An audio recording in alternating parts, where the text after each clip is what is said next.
Hello and welcome to John McHugh Real Estate. Thanks for joining us.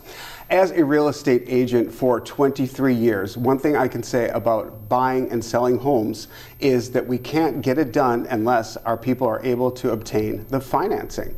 And today we have a mortgage loan officer here from Guaranteed Rate, Sangeeta Kalidas. Thank you for coming. Thank you, John. I'm glad that you're here.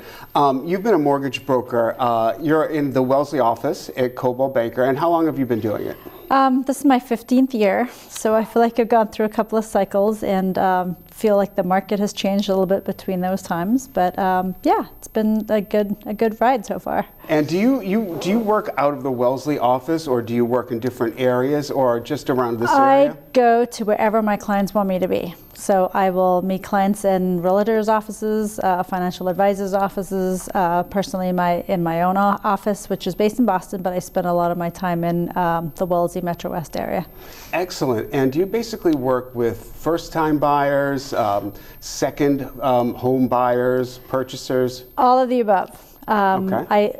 I love working with first-time home buyers because it's just an awesome experience to just share the very basics of what the process entails, to very seasoned buyers who also know what they're doing. It's their second or third rodeo, and they're either upgrading their current home, or they're buying their second home, or buying an investment property. So I try to understand and get a feel for each of my clients of what their need is, and have conversation with them to meet that, versus understanding that not everybody is doing their first rodeo in terms of a first-time home buyer. So I will be out there, and I will do open houses if I have a listing, or I'll do open houses at another colleague's listing, or I have a lot of advertisements in the newspaper, at the gym, the movie theater, different places. I speak to friends and family over the course of years, and I will hand out my business card. That's how I basically obtain clients. Word of mouth is the number one, a referral from someone I've worked with before, some of my advertising. How do you obtain clients? All of the above, similar to what you do. In the same sense, a lot of them have been doing this for 15 years, so a lot of my previous clients will refer their friends and families. I also reach out to many real estate agents, financial advisors, and other referral partners are always great to have existing clients, friends and family. That's always when they have personal referrals. I thought I might get some kind of a heads up or secret method of obtaining people. And I feel like if you just give great service to clients, you know what, they'll remember you. I keep in touch with my clients, checking in with them periodically, making sure, especially in the first couple of months of their new purchase. Because if you give somebody a great experience, they'll remember you. For sure. Yeah. I agree with that, and I think that applies to many industries. Absolutely. Let me ask you, when we talk about obtaining a mortgage, we can just say the words, but how does the process begin? When somebody comes to you and they say, I'd like to buy a home, I want to do this, how does the whole process start with you? So people usually reach out to me at different stages of their process. I love it when somebody's just starting to get the thought of, hey, I want to buy my first home. I love it when they're 6 months, a year out, and they sometimes do their own homework in terms of, okay, I run the numbers, this is my income, this is what I want to pay for a mortgage payment, this is how much house or how much down payment we can afford. So I like to go over those numbers that an existing client has started putting together, and then make them more concrete for a potential buyer. And if they have anything going on with their credit report that we need to get fixed, we can address that early enough, and it doesn't impact their rate as much as if they came to me with an accepted offer already. So starting at the beginning for a first-time home buyer is really key, like very early on, because sometimes it takes 2 months, 3 months, 6 months to find a home sometimes. Or to improve maybe their credit scores. Right, credit scores, in order to get the best rate possible. So that's really a great point, in that somebody could approach you wanting to buy a home, and the information they receive back from you could be different based upon where they are in the process of their credit at that moment. Absolutely. Okay. Yeah. That's great. And somebody who is savvy and knows and keeps track of their credit score, it's not an issue. So again, you get the whole gamut of different types of clients who need different types of assistance and guidance. And so you could either be setting out a plan for them to put their best foot forward with a timeline of how they might be able to obtain the best rate by improving their credit score, or you could probably be asked for an on-the-spot pre-approval because we want to buy today or what have you, which are the type of buyers I like, but not all the time, right? Yes. Yeah. And sometimes clients may not be actually looking, but they decide to go into a few homes and just because they're in the neighborhood and decide to buy that moment. And absolutely, we can get a pre-approval ready for somebody pretty quickly as well. And tell me about the pre-approval process, because I've described it to a number of people and it can work differently. I know there was always pre-qualification, and there's a difference between pre-qualification and pre-approval. And I think that tends to vary the importance of having the pre-approval with the market, depending upon how many offers there are going to be and where your offer is going to fall amongst the competition. Absolutely. So for instance, the pre-approval is just a loan officer taking a look at what you tell them as a buyer and them running a pre-approval for you, a pre-qualification. So it is not backed up by any documents like your W-2s or any income documents or your assets for down payment. It's purely information you're sharing word of mouth. So those are the ones I'd be cautious about when you are selecting multiple offer situation. The second next best thing after a pre-qualification is a full pre-approval, where a loan officer actually looks at a client's credit score, income docs, asset information to know that they are qualified. And even further step, which I love to do with serious buyers who are actively looking and looking to buy something within 3 to 6 months, is a fully underwritten pre-approval. Oh, tell me about that, because that's something different. Yes, we call that the Power Bid program at guaranteed rate, and we love that because we have an underwriter view a client's complete documentation as though they're getting approved for a mortgage. And I don't want to cut you off, but this is different to me. It's new to me. Normally, we would have to wait a certain period of time. Like when I write an offer for a client, I'll say we're going to do the purchase and sale within 2 weeks. 2 weeks gives us time for the attorneys to review the majority of paperwork so that we can draft a contract. And I would put a mortgage contingency, if I'm putting one in, for a minimum of a month, because I want to make sure there's plenty of time. But you're saying, and that would be with the underwriter, getting all the information, collecting it, having it all reviewed, and then passed to the underwriter. But you're saying a lot of that process is avoided. Yes, you get that done prior to an offer being made, so it improves. It's almost like making a cash offer in the sense where you have a fully underwritten client ready to go, and you can even close in less than 30 days in a situation like that. I've got to tell you, as a real estate agent, I'm very careful when I'm reviewing offers that I'll receive for a listing on my client's behalf. And we'll have agents quite often say, same as cash. Or I get a lot of the ads on Facebook, on Instagram, same as cash. And I've always thought, you know what, same as cash, cash. And now it seems more believable having someone who's well-versed and experienced in the mortgage industry explain that some go quicker to underwriting. Especially when we've had like the last year or even more, where it's been such a competitive offer situation, and sellers are always going to look for the most qualified buyer to accept an offer, right? That's something that I would heavily consider then. I would say that this is a stronger pre-approval or mortgage candidate than perhaps people that would need a little bit more time. Right. So that's good. So obviously it involves a little bit more preparation from the buyer's side to get all their documents together, to submit these to me to go to have an underwriter fully review and what kind an of application. documents, Sangeeta? So if somebody's a W-2 employee, it's typical W-2s for the last 2 years, pay stubs for the last 30 days, and their asset documents, so maybe 2-month statements to reflect their down payment, and a few months of reserves depending on the type of mortgage they're obtaining.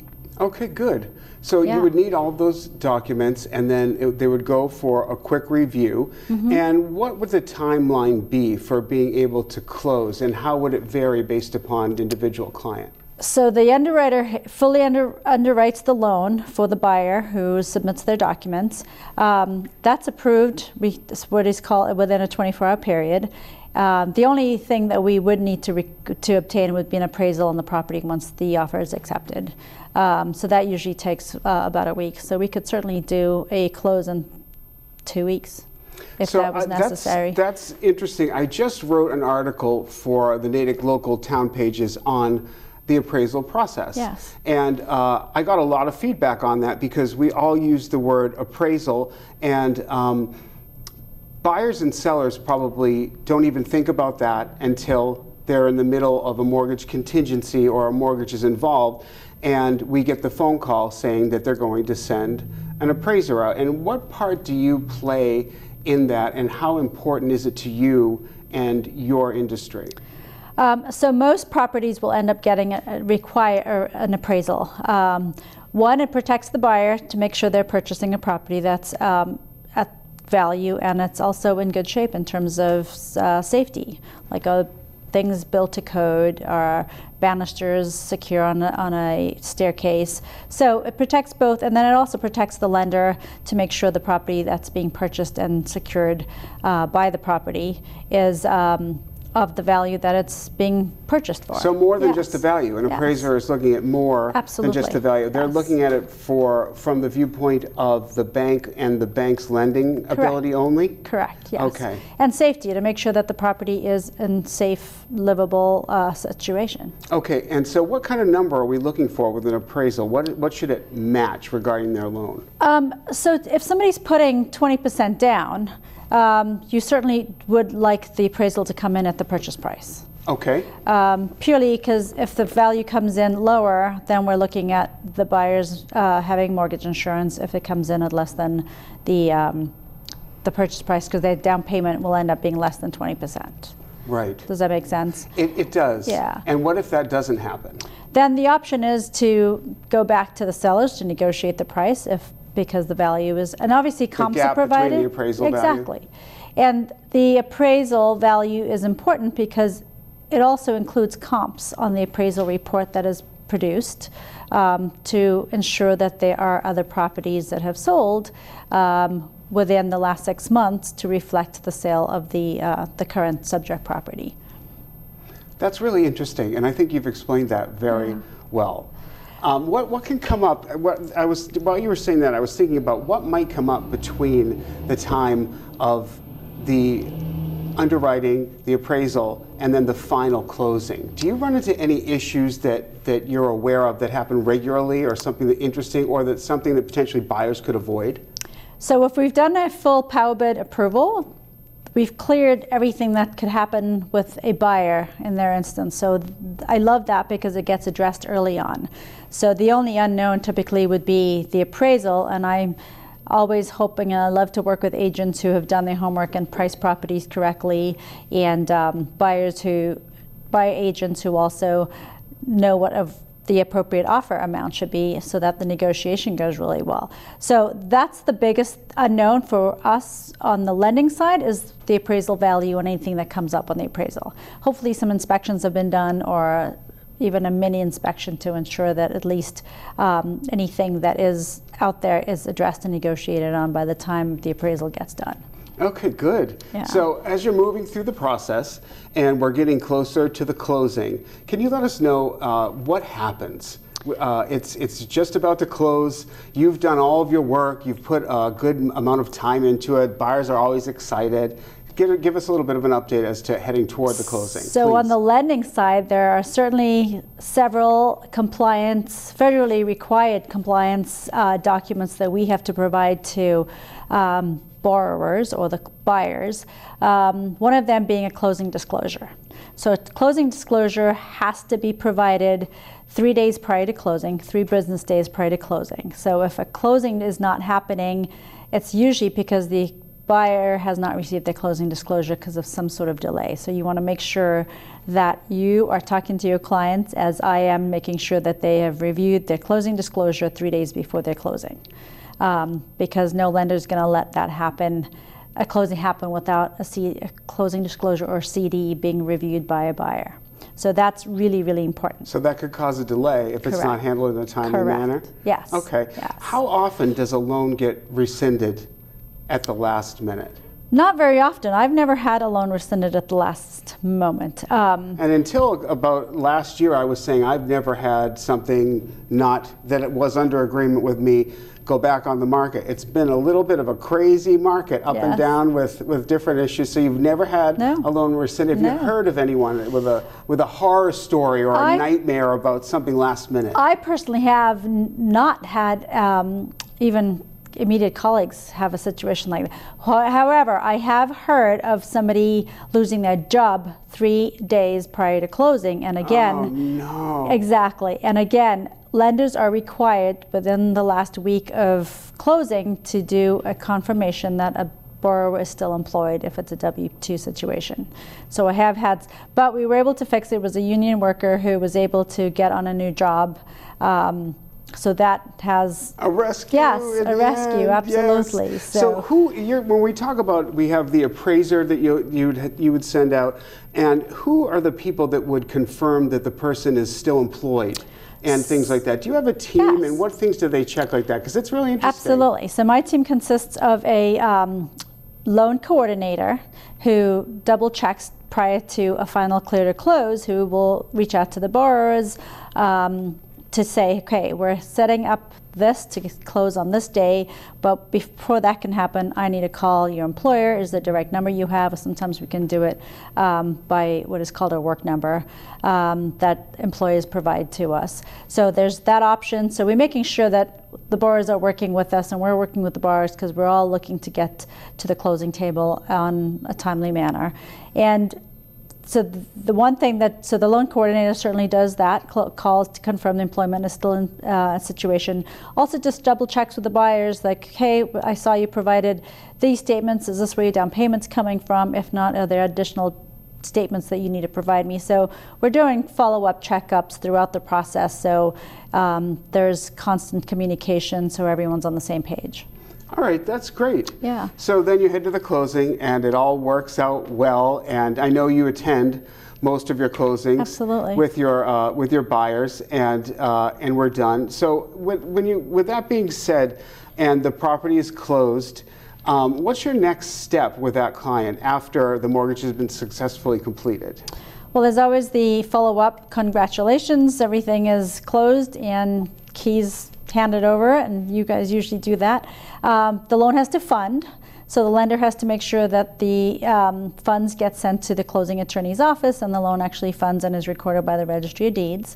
Follow-up after that is just a check-in. I usually share some good wishes and send a follow-up card or call to check in to make sure the buyer doesn't have any questions. I remind them if they're escrowing taxes and insurance that they will get statements for taxes and Lots insurance, of details. but they don't have to pay them because it's included in their monthly mortgage payment. It's all Yes. rolled into one. Yes. So you basically have thought of all of these things, you and your organization, in advance and built all of that into the transaction. So at the end of the day, it's all Yes. going to be accounted for and Absolutely. taken care of. So that's basically the mortgage process, A to Z, spelled out really well by Sangeeta Kalidas. I think you did a great job with that. So I have a little bit more I'd like to hear Sure. about you. You've really done a great job describing the process. I'm sure I'm going to have additional questions as they Sure. come up. But you make it sound so simple. And, you know, I've been doing this for 23 years, and it usually is because I have someone like you on the other end of the phone Absolutely. or returning my emails. So tell me about your typical day. Because for me, I wake up, I've got buyers and sellers I'm working with. Everyone's in a different position. Somebody hasn't found a home, and it's been 3 Yes. months. Yeah. And somebody has found 3 homes. So everyone's in a different position. Your typical day, what do you do as a mortgage loan Well, officer? that's why I love doing what I do, because every day is so different depending on the needs of every client and what's going on with a pipeline, right? And so it starts off with planning the day. This needs to happen immediately for like the first hour, making calls, making sure, checking on everything. The next hour is a little bit of marketing, checking in with potential clients, other referral sources like yourself, and other financial advisors I'm working with, or checking in on listings or that are coming up, potentially saying, hey, I'll host a broker open. So a lot of marketing, but along with my team does a great job with managing the day-to-day of every single loan that's in process that needs to move forward. So that part is awesome. One of those people that make sure people still have their jobs before the loan closes, right? Absolutely, Nice. absolutely. Good team, That's then. one Solid of, team. yes, and they all are very accountable and they know what needs to happen. So that part is the minutia gets taken care of by my team, who all they do is process loans and move things along.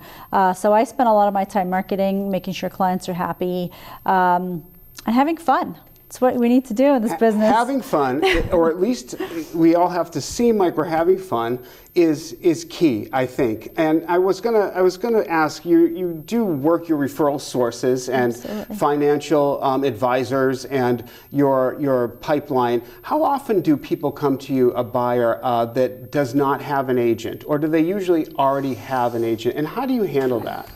I would say most people typically will start their process by just walking into neighborhoods and starting their search that way, getting an idea of how much money they can buy and what they can get for that amount of money, like their budget, which is a great start. I always suggest clients do that initially to get a sense of how much or what they want, because so many clients say, I want to buy a house. I'm like, okay, where? Like what kind of house? Townhouse, condo, single family? What towns? I'm like, I don't know. So at that point, it's always like spend a little bit of time trying to figure out what you want. I feel like everyone has somebody that they know that knows somebody that knows somebody that is an agent. So most clients come to me when they have an agent already. But if I don't, I always have my favorite agents that I refer back to. Good. Yes. Good to know. Yes. Just and you know, we do the same with mortgage loan officers, and it Yes. can come down to who is able to best facilitate the transaction, the client, who answered the phone, who said on Friday that they're going to take care of it, and then you find out on Monday that nothing. You know what I mean? Absolutely. So everyone is a little bit different, and that's great that you work it that way. I was wondering, when you are working with all of these different buyers and sellers, I know as an agent there have been many times where, for example, I had some clients relocating from Ohio, and they came in and they gave me the criteria of the property that they wanted, and I started to show them, and their criteria was Sudbury to Scituate. That's about, you know, an hour and a half and multiple towns, and they capped it at 1.2 million. Okay. And so I showed them a selection of all of those properties in that price range, and basically they were complaining or it wasn't enough, and they were disappointed in all of them. Yeah. And we continued to look, and eventually we started to get into other homes, and when we saw what they were looking for, it was in the $2 million price range. Yeah. So it took quite a bit of time, and I finally asked the gentleman, if that's what you were looking for, why did you mention your initial criteria? And he said, I wanted to see if I could get it at that price. Right. And I thought, okay, well that's fair enough. Yeah. So how often with your clients do they come in wanting something specific, say 600,000 to 800,000, and what they're really going to be able to spend is 4 to 5? Well, right off the bat, when we're working on a pre-approval, we can tell immediately how much house somebody can afford, how much, based on what their income is, based on how much down payment they have available. And so we have a little bit of leeway. So maybe they want a more expensive home, but then we are like, okay, maybe we're not putting 30% down, we're putting 10 or 15% down, or even 10% down, 5% down, but that's gonna come at a cost with mortgage insurance. So we have a few levers that we can work with to be the trusted advisor to your client, to give them correct information. And most buyers don't necessarily know this. But there are also very many different loan products out there that are available. There's not just the typical 30-year fixed. There is a first-time home buyer program out there. There is a 5% down purchase out there. There's a multi-family home that you can purchase now. Fannie Mae just announced with a 5% down, where you can live in one unit and rent out 2 or 3 if it's a 4-family. So most buyers have no idea that there's more than one type of loan that's out there. Got it. So Yeah. there are many different options, Yes. and it really all depends. I think that it's easy for buyers to learn quickly that if their expectations aren't meeting what they're actually seeing out there, then they either need to look in different towns or Correct. reduce their expectations Absolutely. like that. And so it's nice to know that you have multiple different programs Correct. that can help people depending upon the situation that they're in. So give me a quick day to day right now where the mortgage industry is. Where are we right now? What's going on? So a lot of moving pieces right now. In terms of rates, I'm sure everyone's watching this and has seen that we've had a little bit of a rise in interest rates in the last couple of weeks. I sent a great recap to all my referral partners just yesterday about how we're close to 8% on the 30-year fixed. Yeah, contact us if you want that update. That'll be Yes. good. Make sure you reach out. And in terms of buying points now, that's something that's very solid and an everyday conversation that we have with clients because rates are starting to tick to the 8 percentage points on a 30-year fixed mortgage. So ARMs are an option that I educate clients about. They're great options. The thing that we say in the mortgage business is marry the house, but date the rate. So you Yes. can always change your rate. Good advice. Always change your rate, but find the house that you love, because that's more permanent. Right. Right. The rate will change. Yeah, you can always adjust the rate in a couple of years when we're in a different market. And refinance? Absolutely. That's yes, great. Do you do a lot of yes. refinances? Yes, absolutely. So constantly we're in situations, again, it's an individual client situation where someone's purchasing a home and they're thinking, oh, it's my 5-year plan, and they 7 years down the line are like, hey, I'm still planning on staying in this house, but they're in a 7-year ARM. We're like, okay, let's fix this either to a 10-year ARM, a 15-year fixed if that's their house that they're there for the long term. So yes, we do both offer first-time home buyer, long-term buyer, and a lot of refinances. Obviously, great. the market's not in a refinance situation, but there's always an option for a client who is looking to refinance if they are not happy with the rate. Excellent. You know, it really sounds like you are a source for everything mortgage, no matter what position people are in their search or in their property as it is now. Yeah. And I love somebody who has a lot of solutions and a lot of ways to get business done. I want everyone to feel free to reach out for Sangeeta's current updates. Sure. Current rates and advice. Please feel free to reach out. The information is there on the screen. And I want to thank Sangeeta Kalidas for joining me Thank from you, John. Guaranteed Rate, a Thank you. great mortgage loan officer. Thanks. Will you come back another time? Absolutely. I'll look forward to it. This was fun. We'll see you next time on John McHugh Real Estate. Take care.